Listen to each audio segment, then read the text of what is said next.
ये ऐसा है कि मैनेजमेंट कमेटी जामा मस्जिद की प्रॉपर्टी है। वक्फ बोर्ड की जामा मस्जिद की प्रॉपर्टी वक्त नंबर 6-7 में ये इस्लामिया स्कूल भी है, आता है। लेकिन पहले जो कमेटी थी, सन 1994 में हमारी कमेटी आई इसमें, मैनेजमेंट कमेटी के नाम से। इससे पहले जो कमेटी थी जिसके पास सारी ये जायदादें थीं, हमें इन्होंने इस स्कूल का चार्ज नहीं दिया आज तक। कई बार हमने कहा, बात भी की, कोशिशें हुई, और अब हमने कार्रवाई कर रखी है, वक्फ बोर्ड में भी चल रही है। वहाँ से जब भी आएगा उसका, तब हम उसका करेंगे। उसका हमारे पास जो है कोई नहीं है संचालन। तो जब आपकी 93 में कमेटी बनी, उससे पहले से ही ये संचालन ये लोग कर रहे हैं उसका? जी, उससे पहले से ही कर रहे हैं। सही तो हमें नहीं पता क्योंकि हम गए ही नहीं, लेकिन करीब 9-10 दुकानें उसमें हैं, मकान भी है उसमें, और पीछे स्कूल है। कानूनी कार्रवाई अभी तो हमने वक्फ बोर्ड में भी दे दिया है। अब वहाँ से जैसे हमें मिलेंगी गाइडलाइंस, अब हम कार्रवाई करेंगे। हाँ, किराया तो अब इन्हीं के पास है, हमें पता ही नहीं। हमें चार्ज नहीं दिया है, तो हमें किसी किराएदार के बारे में भी नहीं मालूम। देखिए, ये इस्लामिया स्कूल वफ़ number 6-7 management committee Jama Masjid को 1993 में कमेटी को ये दी गई थी पूरी संपत्ति।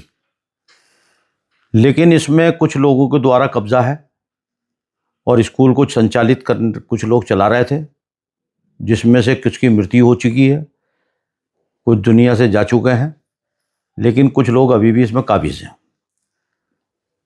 जब मैं माइनॉरिटी कमीशन में वाइस चेयरमैन का मैंने पद संभाला था, तो एक एजुकेशन को लेकर के यहाँ एक लड़कियों के स्कूलों की आवश्यकता थी, तो मेरे निगाह में ये स्कूल आया।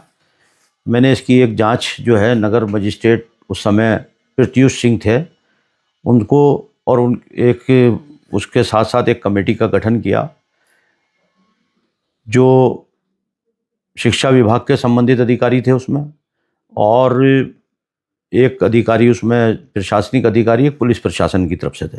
3 अधिकारियों की कमेटी बनाई थी।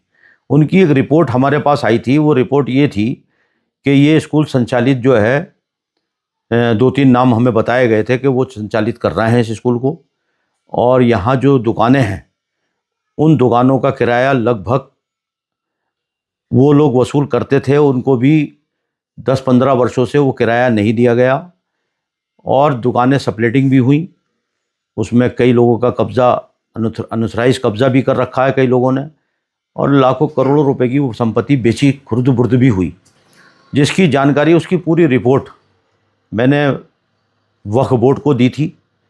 वक्फ बोर्ड ने उस पर कोई कार्रवाई समय रहते नहीं करी, ना उस पर ध्यान दिया।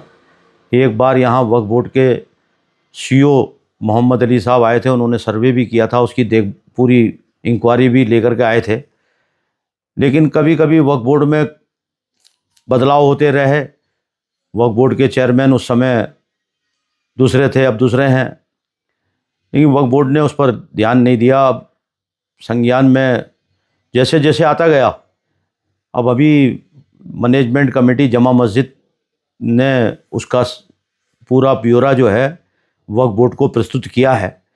क्योंकि अभी जब ये पोर्टल पे चढ़नी थी प्रॉपर्टी, जो भारत सरकार के जो पोर्टल है, जो सुप्रीम कोर्ट के गाइडलाइनों के अनुसार जो वक्फ का जो कानून बनाया गया, उसके अंतर्गत इसको चढ़ाना था, तो इसकी बाकायदा जो है वक्फ नंबर 6-7 के मैनेजमेंट कमेटी के सेक्रेटरी और अध्यक्ष के माध्यम से इसको चढ़वाया गया है। और जो भी इसकी संपत्ति है, जल्दी इस पर जो है कब्ज़ा लिया जाने की कोशिश की जा रही है। कुछ वार्ता भी चल रही है उन लोगों से जिनका कब्ज़ा है। कुछ लोग जो है, क्या नाम है, वक्फ बोर्ड से भी इसकी दिशा निर्देश मिलेंगे, और कमेटी बना करके इस पर जल्दी कार्रवाई करने के लिए हमने मन बनाया है। क्योंकि ये स्कूल बर्बाद हो चुका है, इसकी मान्यता भी बरसों हो गए रद्द हो गई, इसका रिन्यूअल नहीं हुआ है। इसमें कुछ बजट जो भी था, वो बजट का भी कोई हिसाब किताब जो है वक्फ बोर्ड में प्रस्तुत नहीं किया गया है, और जिन लोगों के पास है उन लोगों से इसका हिसाब वक्फ बोर्ड के माध्यम से लिया जाएगा। और वक्फ ट्रिब्यूनल बना है, वक्फ ट्रिब्यूनल में इस जो व्यक्ति अगर समझौते के आधार पर बैठ कर इस पर बात नहीं करेगा तो वक्फ ट्रिब्यूनल का में भी जा करके इसकी आवाज़ उठाई जा सकती है न्यायपालिका में।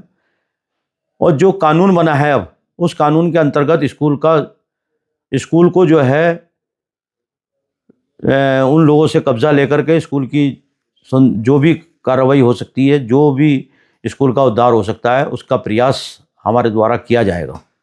देखिए, इसमें जो हमारे वफ़ के किराएदार, मैंने अभी नगर निगम से कुछ कागजात, जब इसकी जांच भी हुई थी और अभी बीच में इसके नगर निगम से कागज़ कुछ निकाले हैं, पत्रावली निकाली है।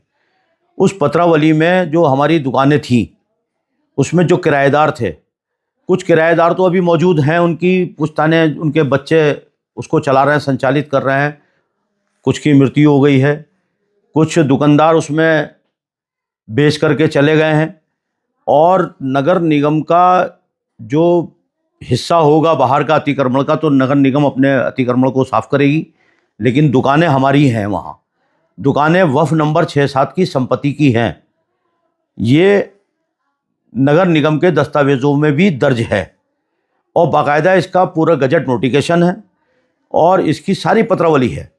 कोई भी अनऑथराइज्ड दुकान नहीं है, ना ये नगर निगम की दुकान है, ना ये किसी व्यक्ति की दुकान है।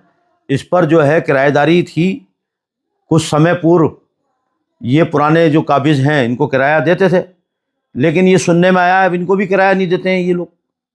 क्या कुछ ये सप्लेटिंग का मामला मेरे सामने आया है। सप्लेटिंग हुई है दुकान और किराए पे दी गई वफ़ की संपत्ति को और एडवांस पैसा लेकर के दी गई है।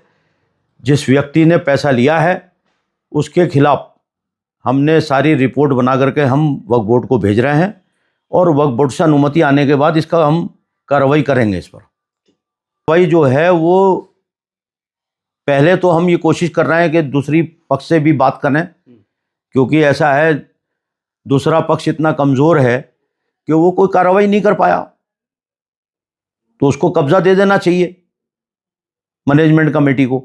मैनेजमेंट कमेटी के पास कब्जा आएगा तो कार्रवाई करेगी मैनेजमेंट कमेटी।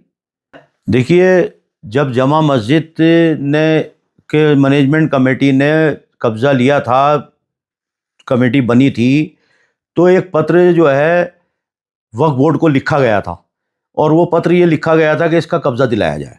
वक्फ बोर्ड ने प्रशासन के माध्यम से पत्र लिख करके कब्जा दिलाने की कार्रवाई करनी चाहिए थी। वक्फ बोर्ड ने नहीं करी। अब हम तो कब्जा लेने जाते तो वहाँ झगड़ा होता, लॉ एंड ऑर्डर की हालात ख़राब होते। इसको लेकर के वहाँ जिन लोगों का कब्जा था वो लॉ एंड ऑर्डर को ख़राब कर रहे थे उस समय, तो शहर का माहौल ख़राब ना हो इसलिए हम वक्फ बोर्ड की अनुमति का इंतज़ार कर रहे हैं। ये सारी कार्रवाई वक्फ बोर्ड ने करनी चाहिए थी, नहीं की। वक्फ बोर्ड को मुतालबा जमा नहीं किया, वक्फ बोर्ड ने कोई नोटिस नहीं दिया उन लोगों को। वक्फ बोर्ड को तुरंत कार्रवाई करनी चाहिए थी। देखिए, वो कमेटी का उस समय बाकायदा जो है वक्फ बोर्ड में मामला चला। उस कमेटी के खिलाफ जो है लोगों ने आरोप लगाए थे और 1993 में कोर्ट के आदेश के अनुसार ही उत्तर प्रदेश में मैनेजमेंट कमेटी वफ़ नंबर 6-7 का गठन किया गया था। उसमें भी बहुत सारे लोगों की इंतकाल हो गया है और बहुत सारे लोग अभी कमेटी चला रहे हैं वफ़ नंबर 6-7 की, जो जमा मस्जिद का मैनेजमेंट देख रहे हैं। और बाकायदा जो है वहाँ मैनेजमेंट बहुत अच्छा चल रहा भी है, शहर के सारे व्यक्तियों को, सारे आवाम को मालूम भी है। लेकिन इसका मैनेजमेंट कमेटी को कब्ज़ा नहीं मिला है, इस कारण से स्कूल की स्थिति ख़राब हुई, लोगों का कब्ज़ा हुआ। और जिन लोगों ने इसका मैनेजमेंट देख रहे थे, पुराने लोग, और जिनको चार्ज मिला था, ये उनकी जिम्मेदारी थी, खुर्द-बुर्द से बचाते, नहीं बचा पाए। देखिए, ये अल्लाह की प्रॉपर्टी है, अल्लाह के नाम है और ये प्रॉपर्टी गरीब गुरबाओं के काम आती है। अब इस पे अगर भू माफियाओं ने कब्जा कर रखा है तो अल्लाह की फिटकार उनके ऊपर पड़नी है और पड़ी है। और रही बात इसके लिए कि भाई मेरा उनसे आज भी निवेदन है कि ये इस प्रॉपर्टी को छोड़ें और इस प्रॉपर्टी को उन अनाथों के लिए, उन गरीबों के काम आए, उन बेसहाराओं के काम आए जिसके मकसद से वक्फ बना था। असली मकसद के हकदार वही लोग हैं। जैसे ये स्कूल अगर शिक्षा के क्षेत्र में हम इसको सही करके चलाएं तो गरीब बच्चे इसमें शिक्षा प्राप्त करेंगे तो इसका उद्धार होगा।